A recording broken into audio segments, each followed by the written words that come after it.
Hello दोस्तों, welcome to family and fusion. आप लोग कैसे हैं? होप कि आप लोग अच्छा कर रहे होंगे।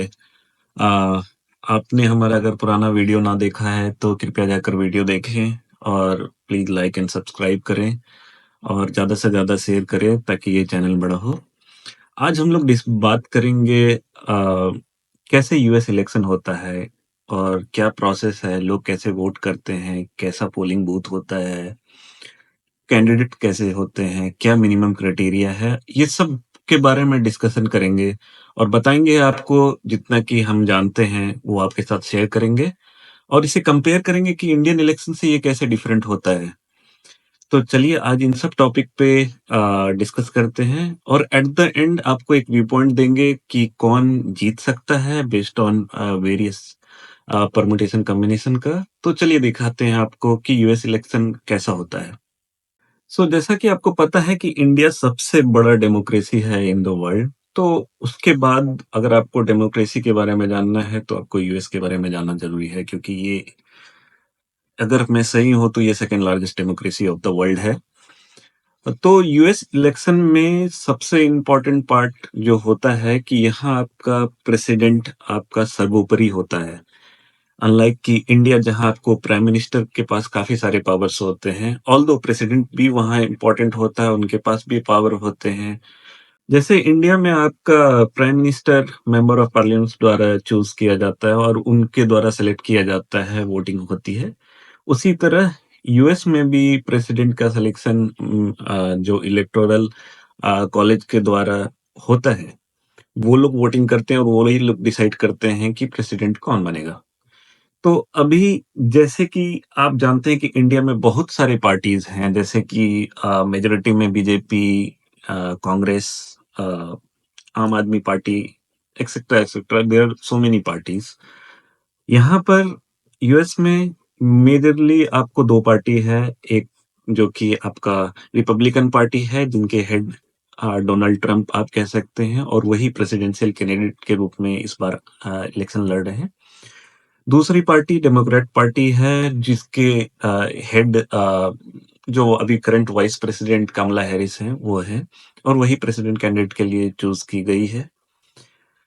तो इन दोनों पार्टी के बीच ही मोस्टली प्रेसिडेंट डिसाइड होता है और प्रेसिडेंट बनता है। इन दोनों पार्टी के अलावे भी यहाँ पर आपको इंडिपेंडेंट नॉमिनी हो सकते हैं, जो कि इंडिपेंडेंट कैंडिडेट के रूप में अपने आप को प्रेज़ेंट कर सकते हैं। बट ये परसेंटेज जनरली काफ़ी कम होता है, 2 टू 5% के अराउंड होता है। बहुत ज़्यादा इनका मेजर इफ़ेक्ट नहीं होता है ओवरऑल इलेक्शन प्रोसेस में। तो जैसा आप जानते हैं कि इंडियन प्राइम मिनिस्टर 5 साल के लिए चुना जाता है और वो कई बार सेलेक्ट हो सकता है। जैसे कि अभी प्राइम मिनिस्टर नरेंद्र मोदी तीसरी बार प्राइम मिनिस्टर बन रहे हैं। ऐसा यूएस में नहीं है। यूएस में एक प्रेसिडेंट 4 साल के लिए मैक्सिमम रह सकता है और वो 2 टर्म रह सकता है। दैट मीन्स कि in total 8 years he president बन सकता है। सो यूएस में इलेक्शन 4 फेजेज़ में होता है। फर्स्ट फेज में हर पार्टी अपने कैंडिडेट्स को नॉमिनेट करते हैं कि ये हमारा कैंडिडेट्स होगा। जैसे सेकंड फेज में वो कैंडिडेट्स फाइनलाइज़ होता है कि ये हमारा प्रेसिडेंशियल कैंडिडेट होगा ईच पार्टी से, डेमोक्रेट और रिपब्लिकन दोनों से। जैसे कि आपको पता होगा कि रिपब्लिकन से भी मिक रामास्वामी, डोनाल्ड ट्रम्प, ये सब कैंडिडेट नॉमिनेट हुए थे। उसके बाद आपको एक बार कैंडिडेट फिक्स हो जाता है, तो वो लोग फिर जाकर देश में डिफरेंट डिफरेंट पार्ट्स में कैंपेन करते हैं। कैंपेन करने के बाद वहाँ पर अपने मैनिफेस्टो को बताते हैं, किस बारे में डिस्कशन करना है वो करते हैं। तो मेजरली जो इस बार का जो मैनिफेस्टो उनका दोनों ही पार्टी का था, वो बेसिकली वुमेन्स राइट पे था, एबॉर्शन पे था, इलीगल इमिग्रेंट्स पे था, फॉरेन पॉलिसी पे था और जो भी वॉर में एक्सपेंसेस हुए एंड देन इन्फ्लेशन, इन सबों पे था। इसके बाद जून और सितंबर के बीच में लगभग 2 बार प्रेसिडेंशियल कैंडिडेट जो है उनका डिबेट होता है। वो लोग एक स्टेज पे आते हैं, वहाँ पर क्वेश्चन पूछने वाले लोग होते हैं, वो लोग क्वेश्चन पूछते हैं और दोनों को अपने-अपने आंसर देने पड़ते हैं। तो इससे व्यूअर्स जो कि कैंडिडेट को वोट करने जा रहे हैं, उन्हें एक आइडिया मिलता है कि कैंडिडेट कैसा है। Same debate vice president candidate के लिए भी होता है और प्रेसिडेंट ही वाइस प्रेसिडेंट कैंडिडेट को चूज करता है कि उसके साथ जो रनर कैंपेन है वो कौन रहेगा। तो ये पार्ट आपका इंडियन इलेक्शन से बिल्कुल डिफरेंट है। इंडिया में कोई भी कैंडिडेट जो कि प्राइम मिनिस्टर पोजीशन के लिए होता है वो जनरली आपस में डिबेट नहीं करता है। उनकी अलग-अलग अपनी-अपनी रैलियाँ होती है, उन रैलियों में वो एक-दूसरे को बुरा-भला कहते हैं या अपने बारे में बताते हैं, बट वो आमने-सामने कभी बैठकर एक क्वेश्चन को दोनों तरह से आंसर नहीं करते हैं। थर्ड फेज जो होता है वो वोटर्स का फेज होता है जो कि आज के दिन जैसे कि नवंबर 5th का दिन है, तो जॉर्जिया में यहाँ पर अभी वोटिंग चल रही है, ये फिजिकल वोटिंग है। तो यहाँ पर लोग इलेक्टर्स को बेसिकली वोट करते हैं। वो इलेक्टर्स फोर्थ फेज में जाकर इलेक्टोरल कॉलेज बनाते हैं जहां पे कि वो सेलेक्ट करते हैं एंड उसमें जो मेजोरिटी में जो पार्टी रहती है वो सरकार बनाती है।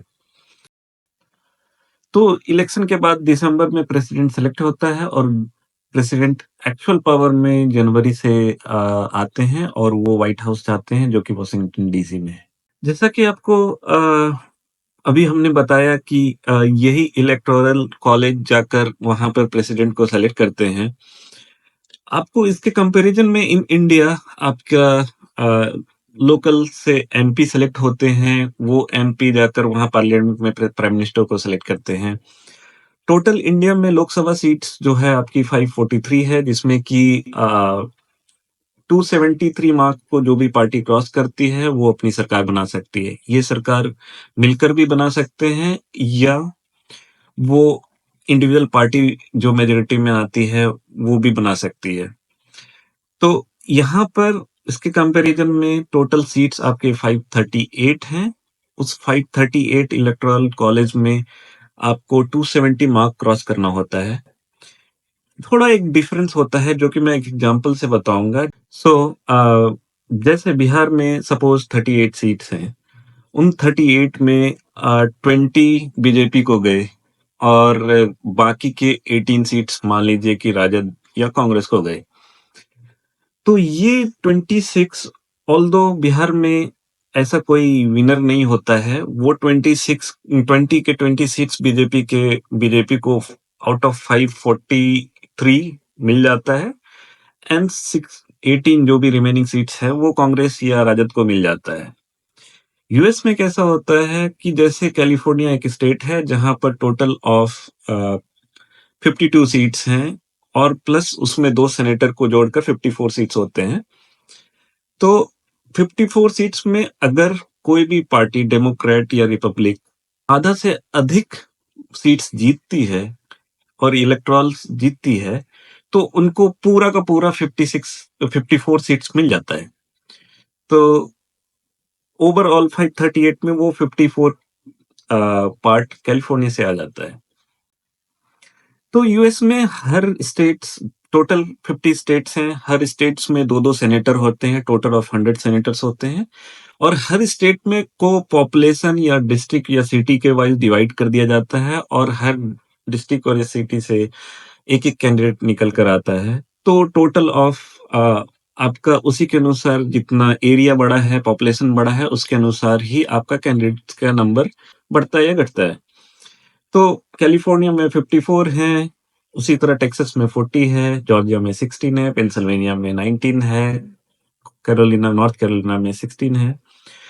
बट एक खास बात यूएस इलेक्शन की ये है कि यहाँ जितना इजी ये दिखता है वो उतना ही कॉम्प्लिकेटेड होता है क्योंकि यहाँ आउट ऑफ 50 स्टेट्स में 43 स्टेट्स हिस्टोरिकली एक पार्टी को ही वोट देते आए हैं। वहां का एक पार्टी ही जीतता है आई मीन।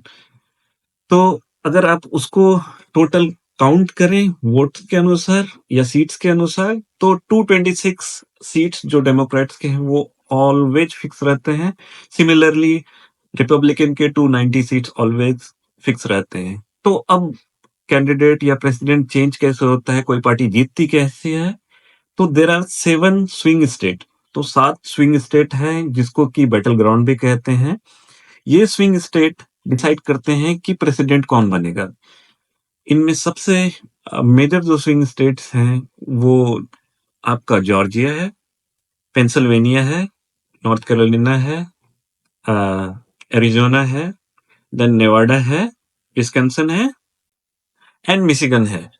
तो ये 7 स्विंग स्टेट में जो भी पार्टी 3 से 5 स्टेट्स जीतती है, जैसा कि हमने बताया कि आप हाफ से अधिक लाए तो आपको पूरा का पूरा सीट आपको मिल जाएगा। 3 टू 5 सीट स्टेट्स आप अगर जीतते हैं तो आप 270 क्रॉस कर जाएंगे, क्योंकि आपके पास रिपब्लिकन के पास 219 और डेमोक्रेट के पास 226 सीट्स ऑलरेडी हैं।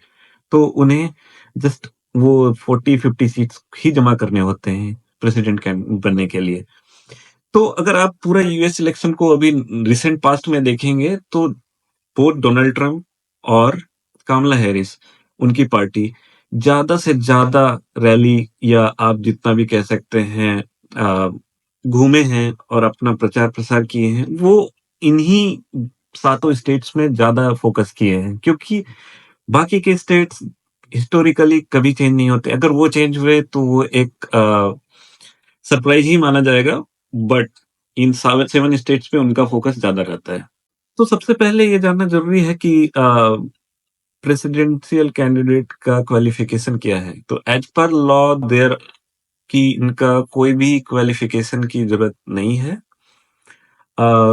प्रेसिडेंशियल कैंडिडेट को यूएस सिटीजन बाय बर्थ होना चाहिए, उनकी एज 35 इयर्स या उससे ऊपर होनी चाहिए, उन्हें 14 साल तक यूएस का रेसिडेंट होना चाहिए और तभी वो एलिजिबल होते हैं प्रेसिडेंशियल कैंडिडेट के लिए। तो दोस्तों, अभी आपने देखा कि इलेक्टोरल कॉलेज का क्या सिग्निफिकेंस है in compare to popular votes. आपको एक अच्छा एग्जांपल बताएंगे इसके बारे में कि 2020 इलेक्शन में 3 स्विंग स्टेट में ओवरऑल डोनाल्ड ट्रंप को प्रेसिडेंट बाइडेन से 21,000 वोट्स ही कम मिले थे।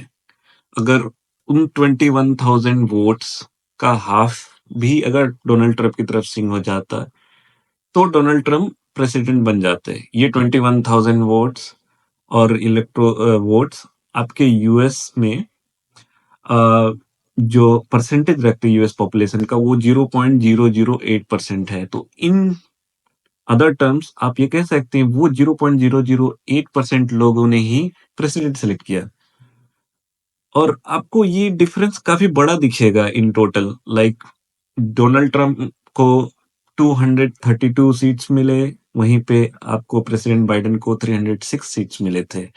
बट जैसा कि आपको बताए हैं कि यूएस इलेक्शन में आपको किसी भी स्टेट में ऑल गोज टू वन वाला पॉलिसी चलता है कि जहां पे भी जो जीतते हैं majority wins the most, and वही होता है। तो इवन दो द डिफरेंस 306 और 232 में ज्यादा दिखता है, बट वोटिंग वाइज बस 21,000 वोट का डिफरेंस था।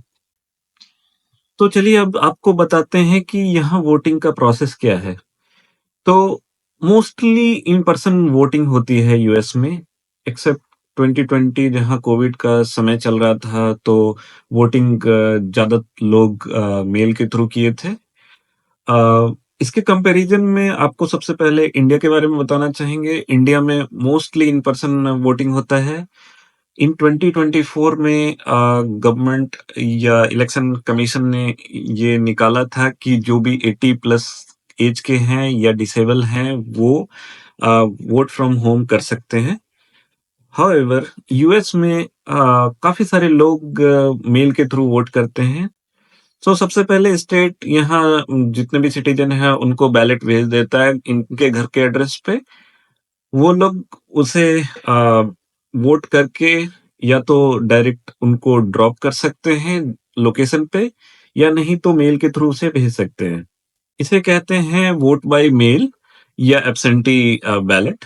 यूएस में आप इलेक्शन डे के पहले भी जाकर वोट कर सकते हैं। तो अर्ली वोटिंग डेज आपके स्टेट टू स्टेट वेरी करते हैं। कुछ स्टेट में 5 दिन पहले जाके कर सकते हैं, कुछ में 40 दिन पहले भी जाके कर सकते हैं। तो ये 5 से 40 के बीच में वेरी करता है। आज नवंबर 5 है और आज है इन पर्सन वोटिंग। और इस दिन लोग जाकर वहां पर इन पर्सन वोट डालते हैं और आज के दिन जो वोटिंग है अलग-अलग स्टेट में अलग-अलग टाइम में स्टार्ट होती है। कुछ स्टेट में 5 बजे सुबह होती है।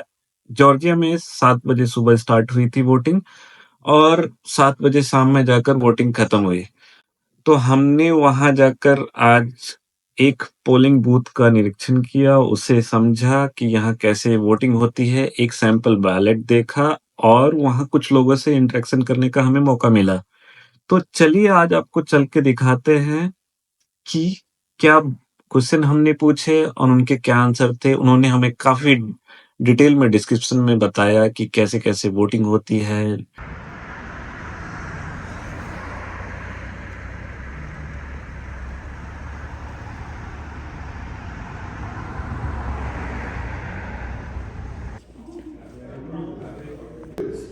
ये एक सैंपल बैलेट है, तो इसमें आप देख सकते हैं कि एक साइड में और एक्चुअली दोनों साइड में कैंडिडेट्स का नाम लिखे हुए हैं जो वोटर सेलेक्ट कर सकते हैं।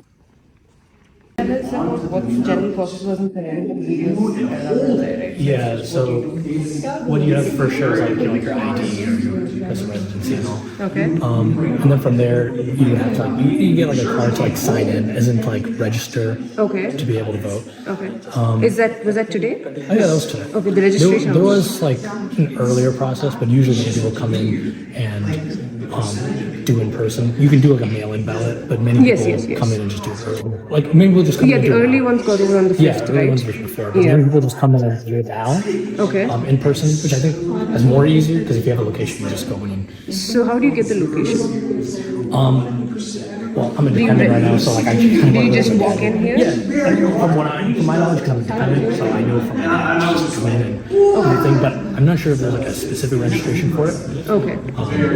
But anyways, for the actual ballot, like you sign in, you get like ticket to go in. Okay. You see not just for obviously the presidency, but you also see for state senate, for example. Okay. Republican, Democrat, whatever it is. And it's not just voting for your president, but it's also voting for the government as well. Okay. From there, and also from what I've seen, like few laws and stuff regarding that. Right. That's the sample ballot. So it looks. So your actual ballot looks exactly like this. Not exactly like this, but like, yeah, it is similar. Yes, Okay. similar topics. That's obviously in a different format. But there are yes. more. Are there more in the actual Yes, there's ballot? a few more. There's a few. Okay. And even for these for the government part as well. Yes. There's more. Okay. So is it just one? Is it on a paper? Is it on a piece of paper that No, it's on a digital screen. It's on a digital It's on a screen. screen. Yeah. It takes from page to page. Page to page. Okay.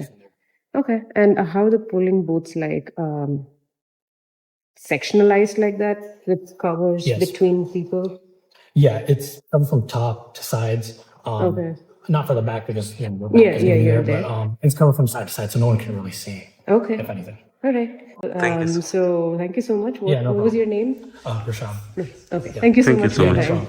So thank you so much for, helping us out with some of that information. So can you tell us just in general, what is the process that, a person who can vote follows, like from the very beginning? If you can tell us, like how do they from the register? voter perspective? Yes, from the voter Okay. perspective. Well, so today's election is the general election, right? So back in May, so we're in the northern suburbs of Atlanta, or excuse me, of Georgia, north of Atlanta in Forsyth County, Georgia. So we had our primary back in May, and what happens is there's two primary parties, there's Republican and Democrat, and they will, you might have several candidates from the same party. So that kind of like, we made those party decisions on who's going to represent the party Right. back in May. And so today's the general election, so that it's narrowed down. So they will have had to register to vote. Okay. And there is windows in there, like there's a cutoff for obvious reasons that a person can register to vote. But then, they have to be a resident in the area where they're voting. So we have districts. And, excuse me. So they'll go in, they'll present their ID card, some form of ID. So they'll go in, they in essence are saying, hey, I live in the district, I'm a registered voter.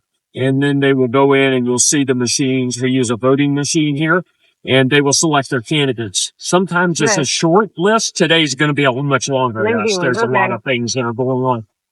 Because we're not only voting for candidates, we're voting on issues that affect our community here in Forsyth, but also in the state as well. They will, on the screen, they will be able to look at all of the candidates and issues that they voted for. And once, they've reviewed that and they're sure that, that their selection is accurate, they press a button and they close out the ballot, and then that prints it prints a physical sheet, which they then will take over to a scanner, and they will scan it into the scanner. It tabulates the votes off of not the machine where they voted, but on the scanner. It also takes a picture of that ballot as well. So it's well documented because you have the number, you have the paper, and you have the picture. So in Georgia, we are able to have an audit, a fully auditable trail of how a vote occurred. And we started updating these laws back in 2019. I actually was in the Georgia General Assembly at that time. I represented House District 26 when we passed that law and brought in the new voting machines. So for the first time ever at that point, we had a fully auditable trail. And it's actually the county that's responsible for running the elections. So, although the state will hand them the guidelines to do that. So, how do you know that, this spot is, or this location is allocated for you? Do you just walk in or do you get that before? Okay. So great question. So today is election day and everyone has to vote in their own precinct. We receive cards. Yeah, it's called a precinct. So on election day, I have to go to my precinct. But on early voting, we will have like up to 4 locations in the county where you can go vote, and you can vote anywhere at any of those early voting locations. For example, I voted at the voter registrar's office. So in India, after you vote, you get an India ink, I think it's called, on your finger. Is there something like that that's done here? No, there's not anything done like that here. I think some of the interesting things is in the beginning, a candidate has to go and qualify. So there's a qualifying process. So when I ran for the House, I basically had to certify that I had lived in that district for a year beforehand. So there was a residency requirement. And then, obviously, campaigns, they cost money. And so, there are processes that are set up for us to report money that we might raise and who we collected it from and how we spent it. So there's Georgia has I think it's called the Georgia Transparency website. And, so you can go take a look and see how much money a candidate raised. And there are thresholds for reporting. Anything over $100 has to be reported. And there is a cycle that happens several times a year that we would have to report in on what you received. So today, election day, we use what's called an Electoral College. And that means is that, let's say we have 5 million votes here in Georgia. It'll probably be somewhere maybe a little more. Well, whoever gets the majority of those votes will win all of the electoral votes. And then in December, I believe it is, they will meet in Washington. And then what happens, those electors will go to Washington and they will cast their votes for the candidate that won. So it's kind of a winner gets all of the electoral votes. Oh, so then what result comes out tomorrow? If something's happening in December, then what comes out tomorrow? Each county will have to certify their election. Okay. So they're going to go in and they're going to make sure, hey, the votes are right. They're accurate. The big thing that happens will be, it'll be I think at the end of the week, when we certify the elections, we turn those in to the Secretary of State, and the Secretary of State's office will certify the election. And then those votes then, like I said, in December, you will have your delegates and they will go to Washington and then it'll be televised there and they will cast those votes. So I believe in Georgia, it's based off of the number of representatives that you have in the state. And then that's why you'll hear tonight as you watch the news, 270 is the magic number in votes. Okay. is 270 electoral votes. So you take each state, well, many of the states have different numbers. California is a large number. New York's a large number. I think Georgia's 16. We have 16 votes here. All together, Yeah, 270? so those 16 votes go into it.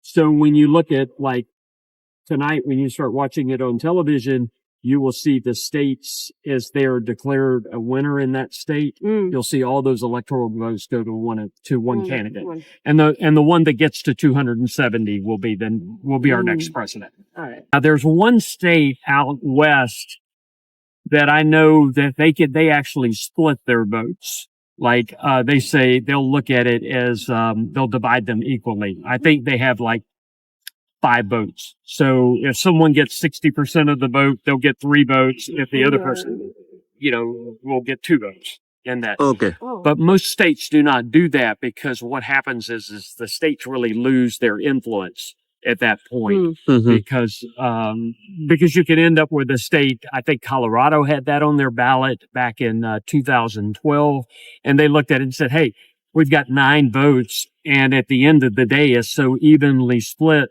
The net will only be 1 vote for the winner." Right. And then, so the feeling is that the candidates wouldn't come to Colorado and campaign, that they would see. Education qualification a candidate should have. Typically it's not mandated by law. Yeah. So there's, not like a degree or that is mandated. For the U.S. House, Senate, and the presidency, there are age limitations in there. Then they have to do a certain. Okay. And then for the president, there's a citizenship requirement, and they have to be U.S. born citizen. Okay. US born citizen. Yeah. Okay. The other question I have in India, basically anyone can be a candidate. Like they can independently become a candidate also. All right. So is there a possibility in US, like you can become an independent candidate? Yes. Yeah, there's a qualifying process for it to become an independent. In fact, if you look at the ballot today for the number of candidates that are listed for president, there'll be, I think, at least 4 that are independent candidates. So how does that go? Whether they have to merge at the end to Democrat or Republican, or they have to be independent also? They will be an independent. So they won't be aligned with the parties because the parties pick their candidates already in there. And so they each have one. But what they will do is they will go to the Secretary of State's website and they will, or excuse me, not the website, but there'll be a qualifying day that they have to qualify for, pay a fee to do that, and get their name on the ballot here. I think they have to collect so many signatures on there to be deemed a candidate as well. Okay, so what will happen in the situation when none of the major parties like Republican or Democrat crosses 270 mark? So if they don't get to 270, then I believe that it's the U.S. House of Representatives that will make the decision. It will go to the floor of the House. There was some conversations on that a few years ago, and I don't know the exact numbers in the process, but I do know that then it gets handled by the Congress. But we haven't had that. I think it's maybe once in our history that's happened. Suppose I am an independent candidate. I got a highest vote from here. I won from here. Okay. But I don't belong to any party. I don't belong to the Democrat or Republican. So at the end, all 16 votes, like you mentioned, from Georgia will go to Democrat or Republican. So I'll be part of one of them, right? By default. No, you would be, in that case, if you were able to win it as an independent, then you would go as an independent. It wouldn't go, to either party. It wouldn't go to a specific So, party. okay. Yeah. So generally by the time you get to that, the numbers are so massive that an independent on a NAS ticket, I think at best I've seen them capture somewhere in the area of 2 to 3%. But I've never seen them capture a state in there. Okay. And how many total number of electoral seats in entire US? How many states? So we have 50 states, and so you'll have 535 votes because I think it is you have 435 representatives in the U.S. House of Representatives, and then 100 and you have 100 senators. So if 270 is the number, yeah. So the number total is 535. But 270, guarantees you the majority in that. If you see the trends in there, strangely, because they've already kind of, with the pollings, they kind of know how the West is going to go, with the exception of maybe I think Nevada is still in play, and maybe New Mexico. But tonight, as you watch it, South Carolina, Pennsylvania, Michigan, Wisconsin, watch those states. That's going to make the difference in the They're the swing states? in the note. Those are the swing states. Those will likely determine where the election goes. What about Georgia? Last time I thought it was a swing state. Yeah, so I'm predicting Georgia. I'm predicting a Trump win by 3% at least. Okay. And there, I think it's going to go red. Florida will definitely go red, and they'll go early. But the momentum is there. But let me just tell you, elections are like football games. Okay, it just depends on who shows up and who finishes strong. Right. And so, as a conservative, Republican, I'm hopeful that it will be Mr. Trump, but whoever it is, if it is Vice President Harris, she will be our president, and I will do my best to support her where I can. In that. And so we're all gonna, a lot of friends are hashing this out. This is causing a lot of strife this is a very contentious election. And I mean, friendships are being fractured, and even families, over this. And I think it's that time, tomorrow we need to get back to working on our friendships and our relationships, and remember that, hey, as a country, we have issues, right? And we need to focus on those moving forward. So I hope that gives you some insight into it. It's a very complicated process, this entire thing. And even those of us that are engaged in it regularly sometimes don't know all the answers and get things wrong. But Thank you. yeah, thank you so much. Thank you so much for your time. My pleasure. Okay.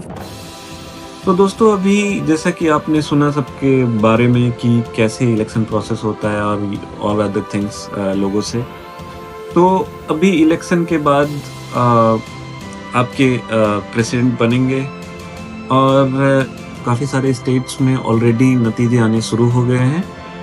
तो जिस तरह का रुझान आ रहा है उसके अनुसार कुछ स्विंग स्टेट्स में ऑलरेडी वो रेड कलर में जा रहा है, जिससे कि डोनाल्ड ट्रंप के प्रेसिडेंट बनने के आसार ज़्यादा दिख रहे हैं। बट जो भी कैंडिडेट यूएस के प्रेसिडेंट बनेंगे, होप कि वो कंट्री के लिए अच्छा करें और कंट्री को आगे लेकर जाएं, और इंडिया यूएस के अलायंस ज़्यादा स्ट्रांग हो, ऐसा ही हम एक्सपेक्ट कर सकते हैं। तो फ्रेंड्स, होप कि आपको हमारा वीडियो पसंद आया होगा। काफ़ी सारे हमने इन्फॉर्मेशन दिए। हम सब अपने लर्निंग फेज में हैं, तो होप कि नेक्स्ट टाइम जब भी आपको इलेक्शन के बारे में बताएं, लाइक 4 इयर्स बाद जब भी इलेक्शन के बारे में बताएं, तो आपको डिटेल में जानकारी देंगे। वीडियो को लाइक करें, शेयर करें, सब्सक्राइब करें, और बेल आइकन दबाना बिल्कुल ना भूलें। तब तक के लिए धन्यवाद। Bye bye, see you letter.